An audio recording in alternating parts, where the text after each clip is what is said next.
Om Sai Ram. Welcome to Sai Baba the living god and the divine blessings.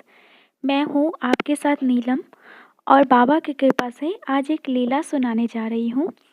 ये लीला मूर्ति जी का है, जो कि बताती हैं कि उसके साथ एक एक्सपीरियंस हुआ यूँ कि उनके घर में बहुत सी समस्याएं चल रही थी।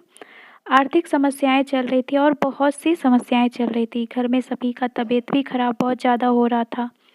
वैसे सिचुएशन में मूर्ति जी बहुत ज़्यादा परेशान थी और बहुत रोती थी। मतलब दिन रात वो रोती रहती थी और उन्हें नींद भी अच्छी नहीं आती थी। और बाबा से कहा करती थी कि हमारे घर में ऐसी समस्याएं क्यों आ रही है। तो फिर क्या हुआ कि एक दिन रात में वो रोते रोते सोने की कोशिश कर रही थी, पर उन्हें नींद ही नहीं आ रही थी। तो अचानक उनकी आंखें बंद हुई और उन्हें एक सपना आया। और सपना में वो क्या देखती हैं कि वे बाबा के गोद में सर रखकर सो रही हैं और बाबा अपने हाथों से उनके सर को सहला रहे हैं और उन्हें बहुत प्यार दे रहे हैं बाबा। तो ऐसा वो सपना देखती हैं और सपना में ही वो सो जाती हैं।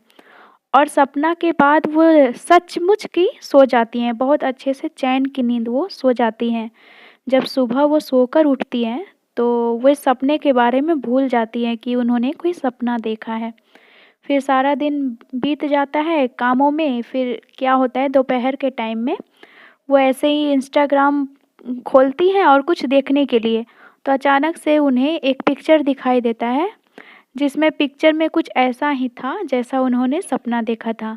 कि उन साईं बाबा का एक फ़ोटो है और उस फ़ोटो में एक बच्चे उनके गोद पे सर रखकर सो रहे हैं और बाबा के हाथ उसके सर पर है। और ऐसा ही सपना ये देखी थी। तो बाबा सपना याद दिलाए, क्योंकि ये सपना भूल चुकी थी। कि बाबा एहसास कराते हैं कि मैं हर पल तुम्हारे साथ हूँ। और बाबा कैसे कैसे करके, चाहे वो सपना हो या किसी रूप में हो या कैसे भी करके, बाबा ये एहसास करा देते हैं अपने बच्चों को कि वे कभी अकेले नहीं होते। तो ये सपना दिखाना ये भी बाबा की ही एक लीला थी, ताकि वे अच्छी सी नींद ले पाएँ। वे टेंशन से जो ज़िंदगी गुजार रही थी, वो टेंशन में भी बाबा उन्हें ये एहसास करा दिए कि तुम्हारा टेंशन सिर्फ़ तुम्हारा नहीं है, मेरा भी है। तो आगे और लीला लेकर आऊँगी।